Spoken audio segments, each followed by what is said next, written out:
Amir, what's up? Okay, so reason we're doing these tempo squats is to focus on a couple things. One, we're focusing on the hip position, which you do an excellent job setting your hips back. But watch what happens as you come down, okay? So notice you're here, right? And then you start coming down and your back ends up shifting forward.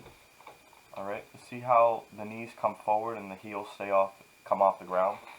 Alright, so what we're trying to do is we're trying to stay back in the hips. Alright, and we're trying to maintain your back angle as you come down. Alright, pushing the knees out hard. Alright.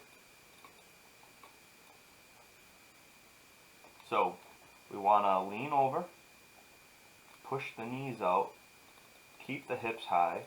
Alright, maintaining the back angle, driving the knees out as we come down.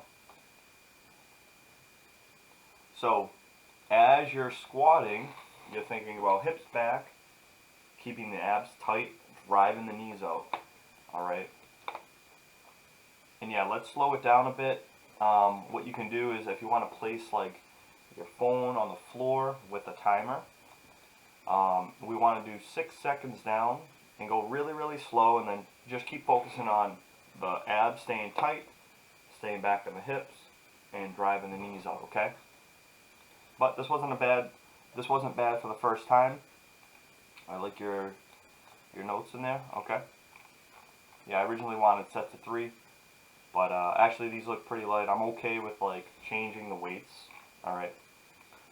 Now for the close grip bench, alright, I originally wrote 5x5 at 85 pounds. But I think it was just a little bit too light. Make sure you put in your notes. I know we adjusted the rep scheme and I think we adjusted the weights. Anytime we add in a new exercise that's like slightly different than what we've been doing, pretty much what I write down for weights is just like a really good guess on what I feel you should do with the weights. What I feel like you should do, what you are capable of doing, okay? So, like I said, anytime we introduce a new exercise, like be okay with adjusting the weights. Alright, so for the close grip bench, alright, very, very important that we're keeping the elbows tight to the body, okay? So, notice how they're kind of flaring out quite a bit. Alright, you can tell this because the angle of the forearm is outside of the hands. So, we want to make sure that we're keeping the elbows tight. We want the elbows underneath the wrists. Alright. You're doing a good job kind of trying to control it, but I can tell you're getting a little bit tired because like look at the elbow position there.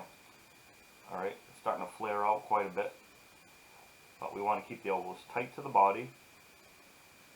Alright, and we want to make sure the elbows stay slightly in front of the bar. Alright, so I think we did 75, but just add in the notes there. I'm going to progress it next week, and then just make sure we do a weight that you could absolutely master, okay, man? Alright, I'm glad that the deadlifts are feeling good. Your deadlifts are looking way better.